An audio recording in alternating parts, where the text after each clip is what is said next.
भगवान श्री कृष्ण द्वारिका में अपने महल में आनंद पूर्वक बैठे हुए थे।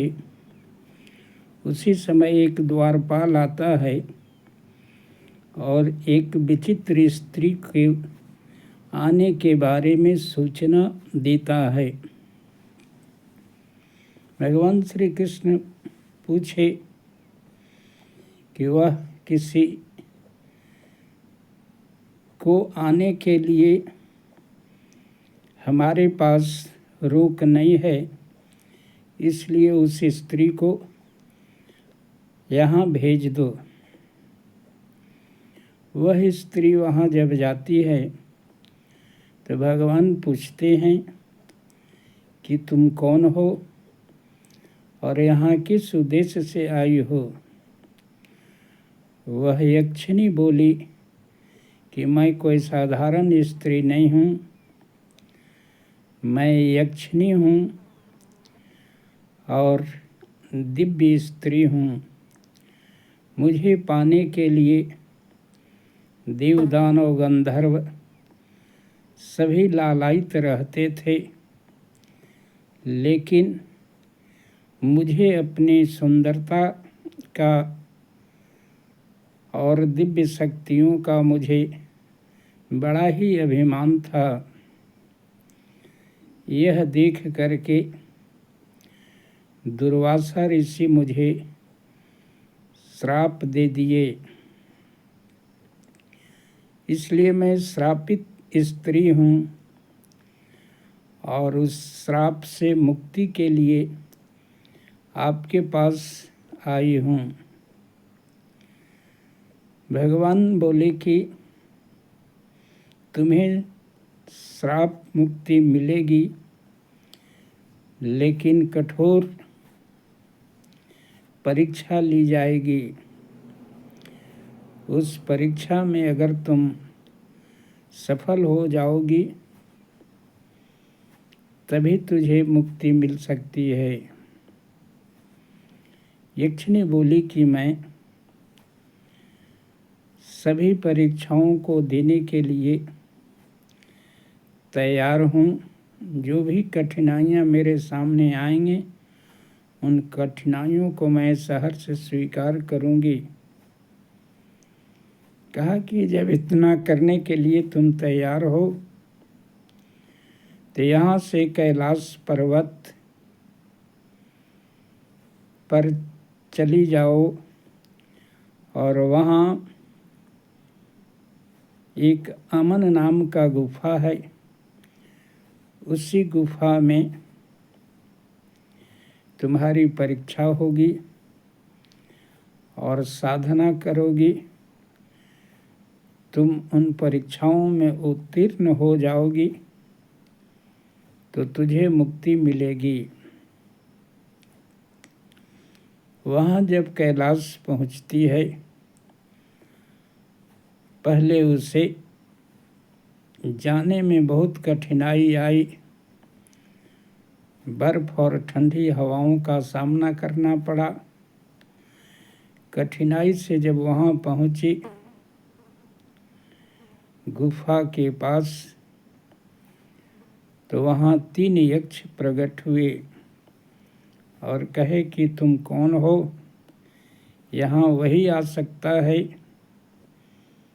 जो जीवन की साधना की कठिन परीक्षाओं में और सत्य की खोज में निकला हो।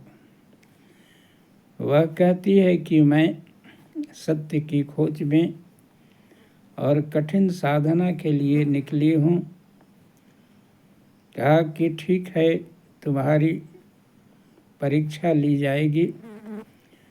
उसमें असफल हो गई तो बाहर भेज दिया जाएगा और सफल हो गई तो इसी गुफा में तुझे मुक्ति मिलेगी। यक्ष पूछता है कि तुम्हारे जीवन का जो सबसे प्रिय चीज़ है वह कौन है, उसका त्याग करना होगा। वह विचार करती है और कहती है कि मेरे जीवन का सबसे प्रिय चीज़ हमारी सुंदरता और दिव्य शक्तियों का अभिमान है। उसी समय एक दीपक जल जाती है।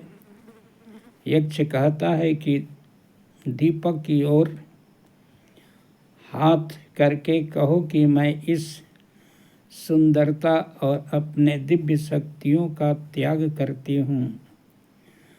और वह दीपक की ओर हाथ उठा करके कहती है कि मैं अपनी सुंदरता और दिव्य शक्तियों का त्याग करती हूँ। ज्यों ही वह बोली वह साधारण स्त्री में बदल गई। बिल्कुल ही साधारण, सारी सुंदरता गायब हो गई।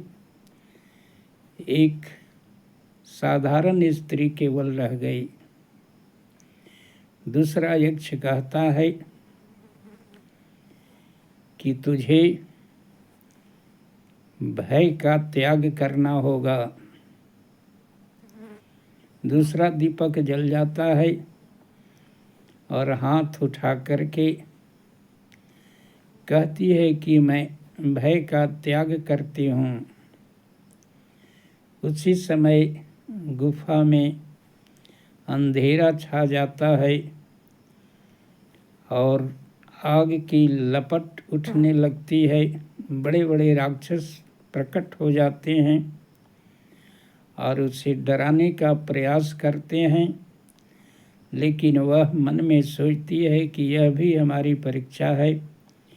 इसलिए भगवान कृष्ण का स्मरण करने लगती है।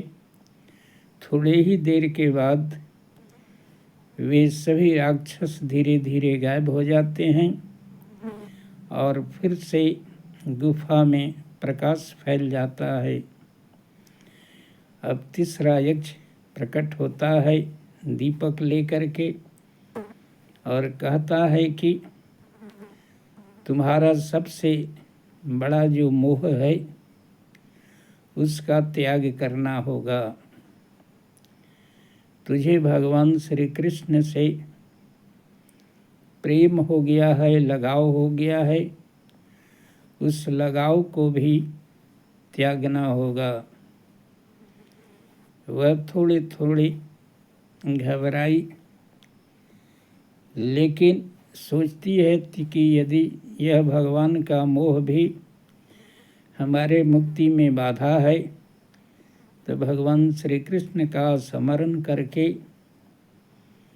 प्रार्थना करती है कि इस नियम को पूरा करने के लिए मोह का त्याग करना है, इसलिए आपकी भक्ति सदा बनी रहे। लेकिन प्रतिज्ञा को पूरा करने के लिए मुझे मोह का भी त्याग करना होगा, इसलिए मैं कर रही हूँ। और ज्यों ही मोह का त्याग करती है त्यों ही भगवान प्रकट हो जाते हैं मुस्कुराते हुए और कहते हैं कि यक्षिणी तुम सफल हो गई अपने मुक्ति प्राप्ति के लिए। कहती है भगवान मैंने आपका त्याग किया, फिर भी कृपा करने के लिए आप प्रकट हो गए।